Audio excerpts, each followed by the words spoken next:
নমস্কার। অপারেশন সিঁদুর পার্ট 2 হয়তো সময় এসে গেছে এবং এই অপারেশনের মাধ্যমে আমাদের একটি সুযোগ রয়েছে যে আমাদের ছেড়ে যাওয়া একটি গুরুত্বপূর্ণ স্ট্র্যাটেজিক লোকেশনকে, যা বর্তমানে পাকিস্তানের দখলে রয়েছে, সেটিকে পুনরুদ্ধার করার, যার ফলে জম্মুর পুঞ্চ সেক্টর থেকে কাশ্মীরের উড়ি সেক্টরের মধ্যেকার দূরত্ব মাত্র 3 ভাগের 1 ভাগ হয়ে যাবে এবং পাকিস্তানের আতঙ্কবাদীদের ঢোকার রাস্তাও প্রায় বন্ধ হয়ে যাবে। বন্ধুরা, জম্মু কাশ্মীরের থেকে খুব খারাপ খবর সামনে আসছে, যেখানে পাকিস্তানের মিলিটারির করা হেভি আর্টিলারি ফায়ারে 12 জন সাধারণ ভারতীয় নাগরিকের মৃত্যু হয়েছে, যার মধ্যে 3 জন মহিলা এবং 3 জন শিশুও রয়েছে। খবর অনুসারে এবারও তারা বেছে বেছে হিন্দু কলোনিগুলোকেই আক্রমণ চালাচ্ছে। পাকিস্তানের প্রতিরক্ষা মন্ত্রীর বয়ানের পর মনে করা হচ্ছিল যে পাকিস্তান আর এই সংঘাতকে বাড়াবে না, কিন্তু আপনারা তো ভালো মতোই জানেন যে পাকিস্তানের সব থেকে বেকার মিনিস্টার হলো সেখানকার ডিফেন্স মিনিস্টার। আসলে পাকিস্তানের মতো দেশে ডিফেন্স মিনিস্টারের আদৌ কি কোনো কাজ আছে? কাজ তো নেই। সে তো পৃথিবীকে দেখাতে হয় যে পাকিস্তানে একটি ডিফেন্স মিনিস্টার রয়েছে এবং মিলিটারি সরাসরিভাবে পাকিস্তানকে শাসন করছে না, তাই এনাকে চেয়ারে বসিয়ে দেওয়া হয়েছে যে আপনি এখানে বসে থাকুন এবং মিলিটারি পিছন থেকে যা যা বলবে আপনিও দাড়ি, কমা, ফুল স্টপ সহ শুধুমাত্র তাই বলুন। এবং বর্তমানে জম্মু কাশ্মীরে এলওসি বরাবর অঞ্চলগুলিতে যা পরিস্থিতি, তাতে স্পষ্ট হয়ে গেছে যে পাকিস্তানের মিলিটারি যাচ্ছে না ভারতের সঙ্গে এই সংঘাতকে কমাতে, এবং পাকিস্তানের মিলিটারিকে উস্কানির পিছনে চীনেরও হাত থাকার সম্ভাবনা প্রবল। কারণ কি? কারণ ডোনাল্ড ট্রাম্পের চীনের ওপরে হেভি ট্যারিফ চাপানোর পর চীন থেকে বিভিন্ন বড় বড় কোম্পানি তাদের ম্যানুফ্যাকচারিং ফ্যাসিলিটিগুলিকে ভারতে শিফট করছে এবং চীন সেটাকে যেন তেন প্রকারে আটকানোর জন্য ভারতকে একটি আনস্টেবল ইকোনমি হিসাবে বিশ্বের বিভিন্ন বড় বড় কোম্পানিগুলির সামনে তুলে ধরতে চায় এবং দেখাতে চায় যে ভারত যে কোনো সময়ে যুদ্ধে জড়িয়ে যেতে পারে, কারণ ভারতের পাশে একটি সন্ত্রাসী দেশ পাকিস্তান রয়েছে।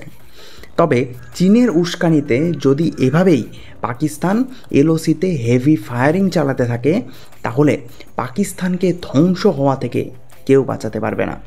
এমনিতেই অপারেশন সিঁদুরের পর পাকিস্তানের স্টক মার্কেটে রীতিমতো রক্ত বন্যা বয়ে গেছে।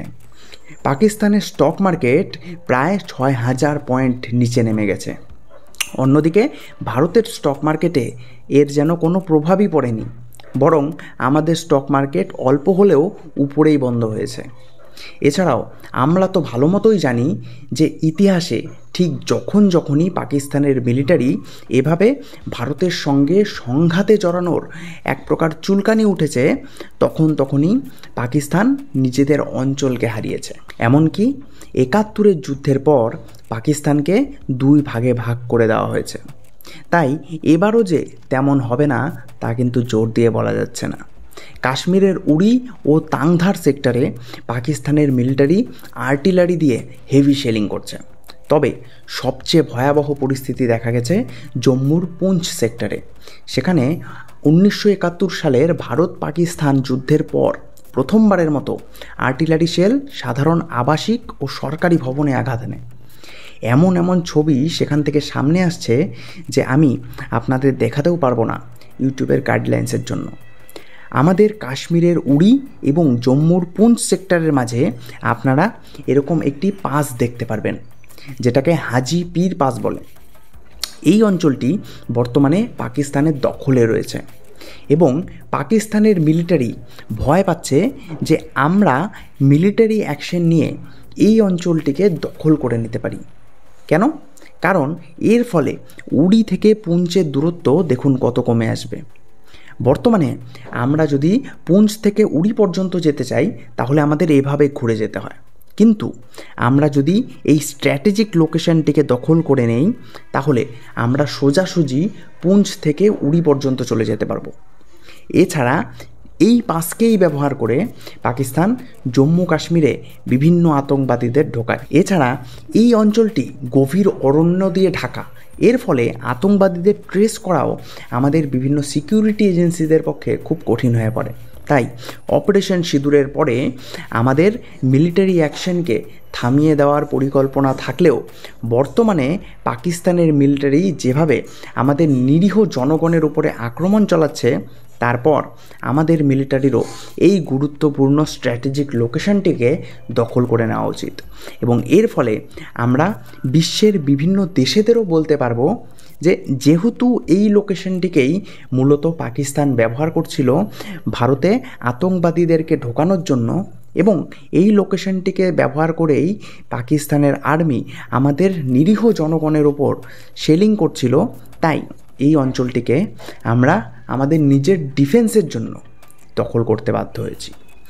আপনাদেরও যদি মনে হয় যে অপারেশন সিঁদুর পার্ট 2রও প্রয়োজনীয়তা রয়েছে, তাহলে অবশ্যই কমেন্ট সেকশানে অপারেশন সিঁদুর পার্ট 2 লিখে ভারত সরকারের কাছেও এই মেসেজটিকে পৌঁছে দিন। এবং তারই সাথে সাথে অবশ্যই বিভিন্ন অশিক্ষিত Bangladeshi YouTube channel, Facebook channel, তাদের বিভিন্ন বাংলাদেশি মিডিয়া থেকে ছড়ানো বিভিন্ন ভ্রান্ত খবরের থেকে দূরে থাকুন এবং পারলে সেটিকে তখনই কাউন্টার করার চেষ্টা করুন। ধন্যবাদ।